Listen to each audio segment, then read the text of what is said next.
Procedente de Lisboa, tras el fallecimiento de Felipa Moñiz, su primera esposa, y acompañado por el único hijo de su matrimonio, Cristóbal Colón llega a España. Es el suroeste de la península el punto de arribo y a su vez punto de partida para una serie de desplazamientos que hoy, 500 años más tarde, ofrecen un magnífico e interesante itinerario turístico. Estos fueron los lugares que en su peregrinar de 7 largos años visitó Colón antes de embarcarse para su primer viaje. Lugares que ofrecen un indudable interés histórico y que constituyen una lógica ruta, la colombina.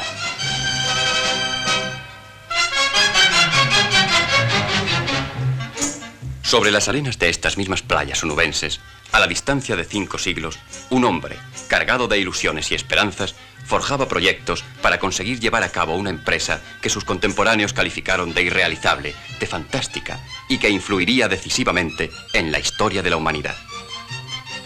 El año 1484. El hombre, Cristóbal Colón. Un monumento erigido en su honor se levanta en la ciudad de Huelva, en la llamada Punta del Sebo, entre las desembocaduras de los ríos Tinto y Odiel. A ella se dirigía Colón en busca de sus cuñados, la familia Mulliar, con quienes pensaba dejar a su hijo Diego, que más le era un estorbo, para emprender las gestiones que quería realizar cerca de la corte de Castilla, en la confianza que sería escuchado por ella. Antes de llegar a la capital onubense, se detiene en Palos de la Frontera, la primera villa española que Colón visita. Poco tiempo duró su estancia en este lugar, pero fue decisivo para su empresa. Aquí conoció a Pedro Velasco, experto marino que había navegado mar adentro, sirviendo intereses de la corte de Lisboa y con quien gustaba conversar sobre estos temas. Fue el propio Pedro Velasco quien habló a Colón de la existencia de un fraile de la orden franciscana, superior del monasterio de la Rábida y profundo conocedor de las artes de la mar.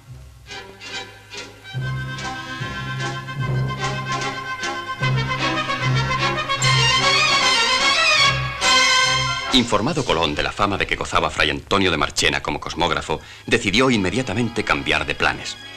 Dejó de tener prisa por llevar a su hijo a Huelva y, sin pérdida de tiempo, se encaminó al vecino monasterio, deseoso de conocer cuanto antes al padre Marchena, así como a Fray Juan Pérez, también residente en el cenobio y antiguo confesor de Isabel de Castilla.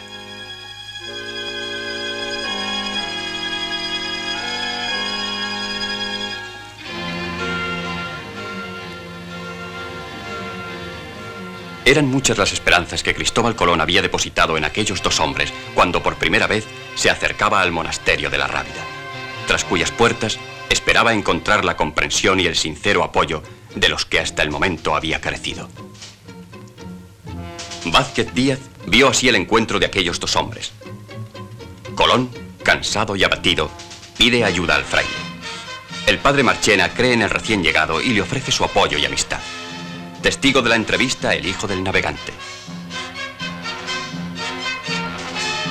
Bajo las arcadas de estos mismos claustros, de cara al Atlántico, el desconocido y tenebroso océano, en la paz inmensa de los patios acogedores y aptos a la confidencia, Cristóbal Colón fue haciendo partícipe de su proyecto a Fray Antonio, que poco a poco comprendía lo que aquel hombre traía en mente.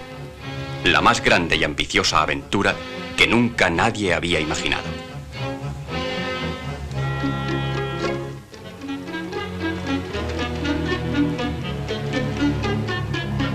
La parte del monasterio que habitó Colón, entonces destinada a hospedería, está hoy convertida en museo. Cuesta trabajo pensar que fue en estas mismas estancias donde el gran navegante comenzó a exponer sus proyectos a los franciscanos de la comunidad.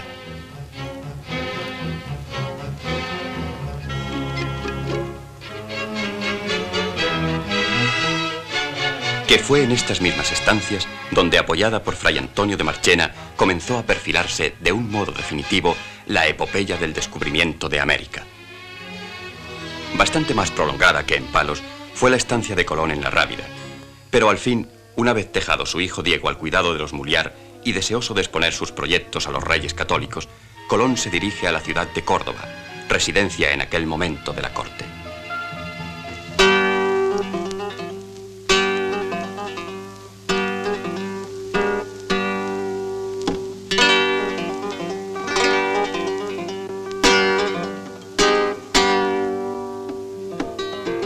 Corría la primavera del año 1485. La histórica ciudad, cargada de gloria y grandeza, conserva todavía hoy los monumentos que la hicieron poderosa y admirada. Roma y el Islam dejaron aquí su imborrable y profunda huella.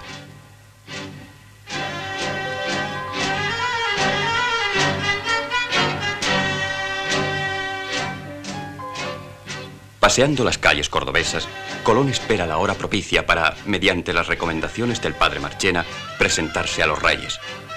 No logra su propósito. Solo consigue relacionarse con Fray Hernando de Talavera, confesor de la reina, quien le convierte en solicitante de una corte que está entregada por entero a la Reconquista.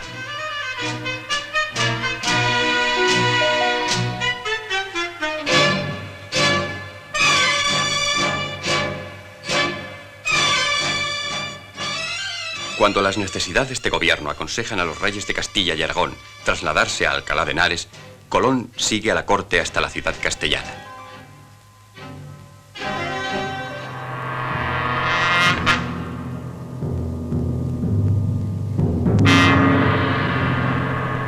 Y es aquí, en la antigua Cómpluto romana, calificada por Navarro Ledesma como la más alegre de las viejas ciudades de Castilla, donde Colón consigue entrevistarse por primera vez con los reyes católicos. Es un viernes, exactamente el 20 de enero de 1486, cuando los monarcas reciben en este mismo palacio arzobispal al hombre que 6 años más tarde pondría a sus pies un inmenso continente. Colón les expone cuanto lleva en su imaginación de buen navegante.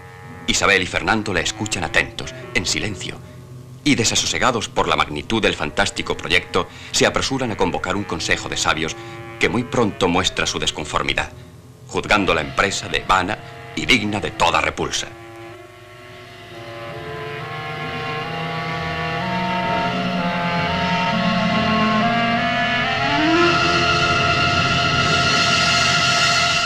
La corte abandona Alcalá de Henares y Colón, entre desilusionado y esperanzado, la sigue. Madrid, Segovia, Arévalo, Medina del Campo. Solo una idea en todas las mentes: rendir a Granada.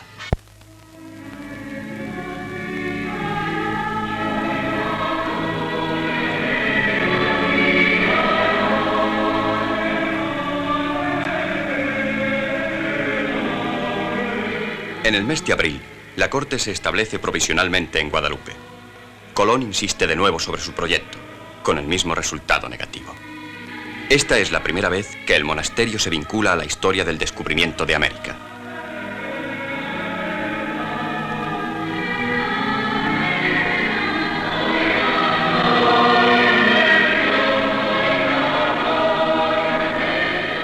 A la espalda de la imagen de la Virgen, en esmaltes policromados, se recuerdan los hechos gloriosos que tuvieron relación directa con la comunidad.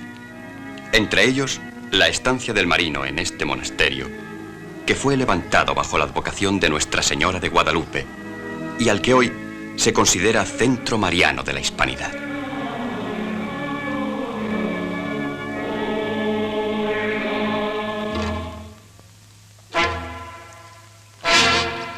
Tras un corto viaje por Galicia, la corte se aposenta en Salamanca.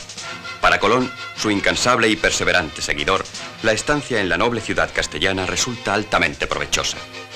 Hace amistad con personajes poderosos e influyentes que gozan de gran prestigio ante los monarcas. Conoce a universitarios, a clérigos. En todo se encuentra comprensión, ayuda moral y esperanza.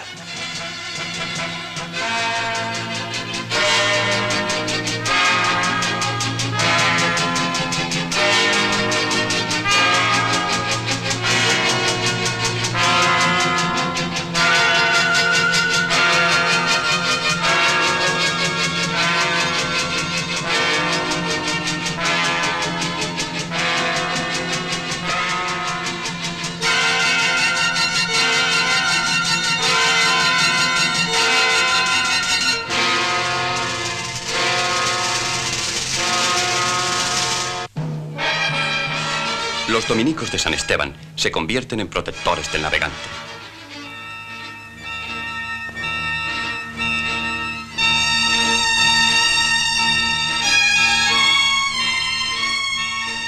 convive e intima con el prior de la comunidad, Fray Diego de Deza, hombre muy vinculado a la corte y a quien hace partícipe de sus planes en largas y sosegadas conversaciones mientras pasea en serenos claustros. El dominico intercede ante Hernando de Talavera, presidente de la nueva Junta, que reunida en la ciudad del Tormes, debe informar, una vez más, sobre el proyecto.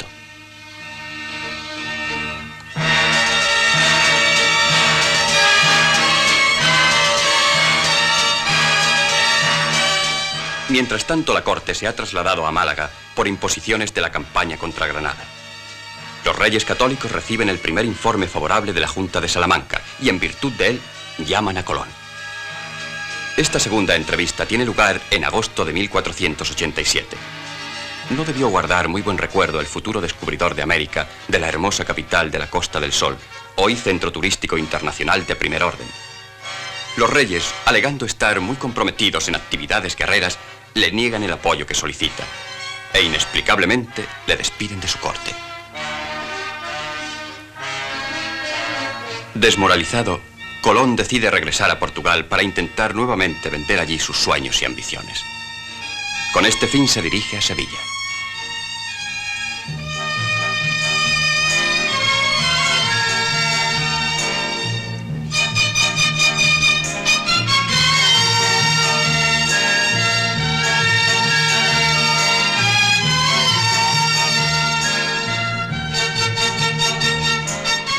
Sevilla, la ciudad que, en palabra de Ortega, vibra, se estremece, aletea, que se convierte por el milagro de su radiante luz en imagen multicolor y reverberante, ha sabido adaptarse a las necesidades del siglo XX sin perder ese pulso, ese espíritu, ese duende que cala tan hondo en los miles y miles de turistas de todas las nacionalidades que la visitan.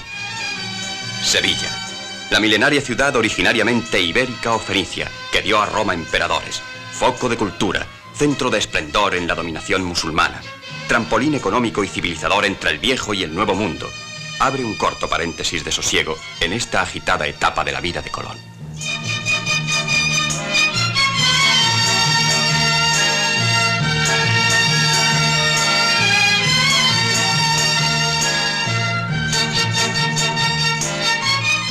Quizá influido por el encanto de sus rincones, por el carácter alegre de sus gentes, siente renacer la esperanza.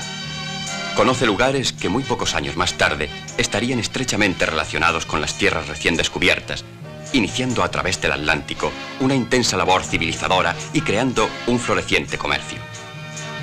Fue en las gradas de este histórico edificio, el Alcázar, donde comenzaron las actividades de la llamada Casa de Contratación, que más tarde irían extendiéndose hasta alcanzar las márgenes del río, según el volumen comercial se fue incrementando.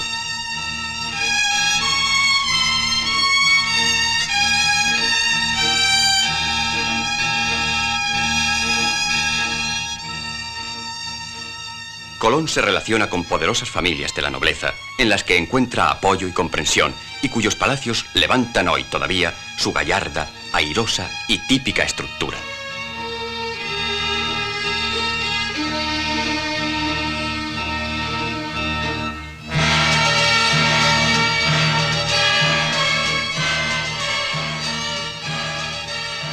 Muchos de ellos, convertidos en museos, hacen llegar hasta el visitante todo su fascinador hechizo, toda la historia que encierran a través de ese embrujo que se mantiene vivo por las tierras del sur de España y que llega, hondo y sentido, a unas gentes que han nacido bajo cielos menos luminosos, en otras lejanas latitudes.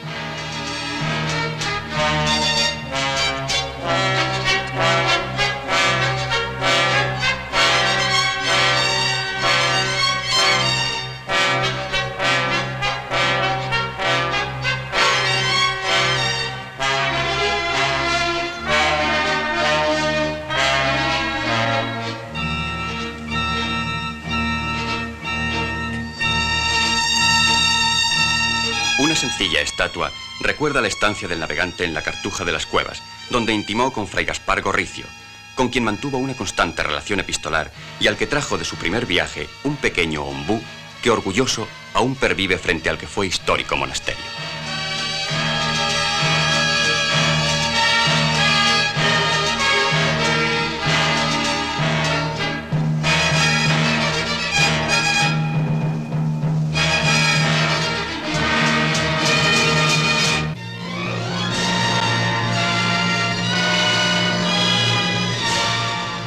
En busca del apoyo y la protección de un valedor poderoso, el duque de Medinaceli, Colón llega al puerto de Santa María.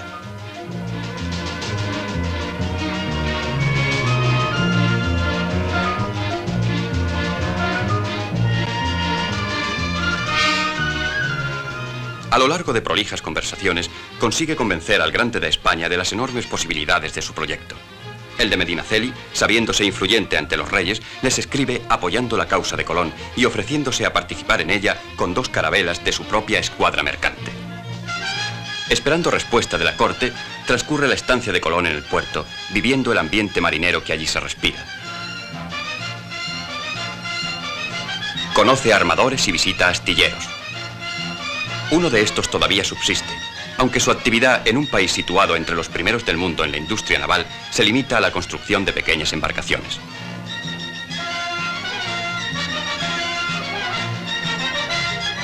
También se conserva en la ciudad la casa que, ofrecida por el de Medinaceli, habitó el que habría de ser almirante de la mar Océana.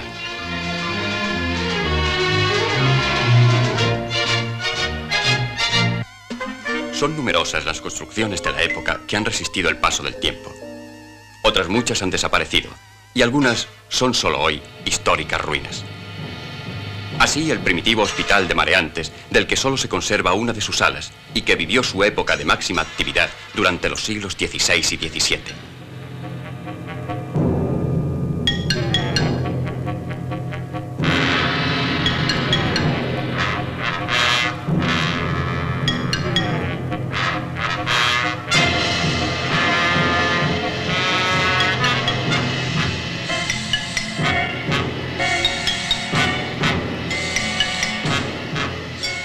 Aquí, tras desembarcar en Sanlúcar, eran acogidos los hombres que regresaban de las tierras americanas agotados y maltrechos. Difícil aventura, la que suponía cruzar el inmenso y peligroso Atlántico en las precarias condiciones y con los limitados medios de que entonces se disponía.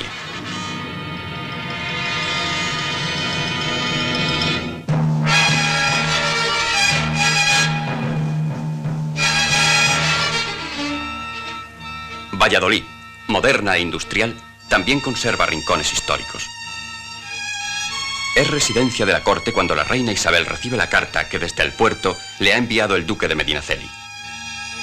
Manda llamar a Colón, que también tiene otros valedores poderosos en la ciudad castellana.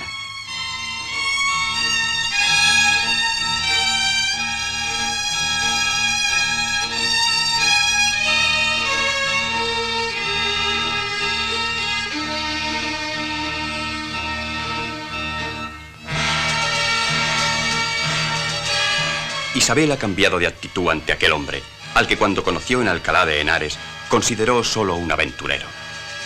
El ánimo de la reina es favorable a Colón, pero este no consigue concretar su ayuda y va tras la corte hasta Jaén, viviendo del favor personal de los monarcas, de Quintanilla y de Medina Sidonia, luego Guadix, Baza y todos los lugares que se convierten en sede transitoria de un gobierno empeñado en la conquista de Granada, paso imprescindible para lograr la total soberanía de España.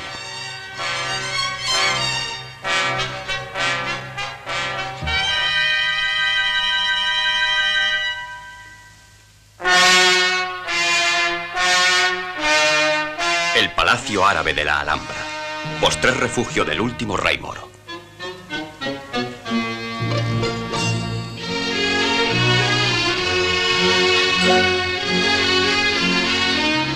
A sus pies se extiende Granada, una ciudad alegre y bonita que cimenta su actual expansión turística, económica, artística y cultural sobre la sólida base que fueron forjando las diferentes civilizaciones que aquí hicieron historia y aquí dejaron huella imborrable de su paso.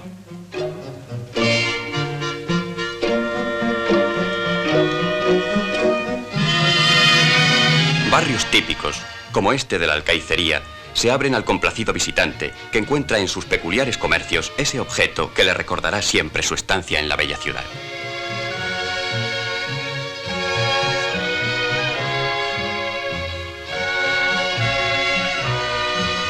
Aquí llega Colón un día del mes de diciembre de 1491.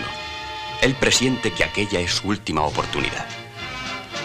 Sobre esta vega se alzaba el campamento de las tropas que cercaban a Granada y al que los reyes católicos llamaron de la Santa Fe. Con este mismo nombre, Santa Fe, se conoce hoy al pueblo que nació de aquel campamento.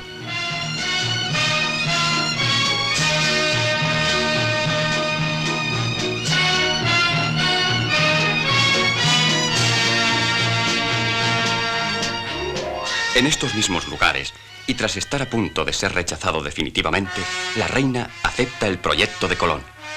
La intervención de Fray Marchena, Dézar y Santángel ha sido decisiva para la empresa.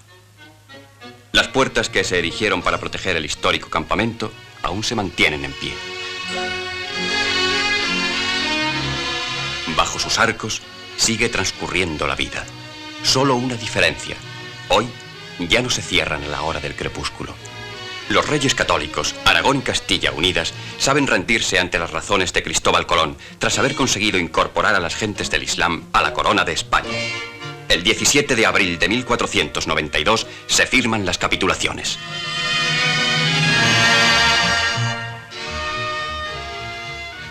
Han transcurrido 7 años desde la llegada de Colón a la península. Las carabelas zarparán del puerto de Palos, en cuya iglesia se lee la real provisión que autoriza el viaje. Todo el pueblo se halla presente. Sus gentes, de vieja y noble tradición marinera, son testigos emocionados del histórico momento. Así, se inicia la gran aventura. Aún se conserva en Palos de la Frontera la primitiva construcción que protegía un manantial conocido por la Fontanilla, lugar donde se aprovisionaron de agua potable las naves que habrían de realizar el incierto y peligroso viaje.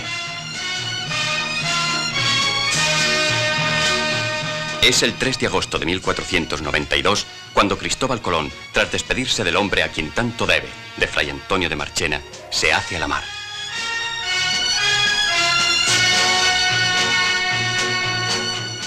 Tres carabelas, la Santa María, la Pinta y la Niña, navegan tripuladas por unos hombres que habrían de ofrecer al mundo una nueva y hasta entonces desconocida dimensión. Un nuevo continente se incorpora a la cristiandad.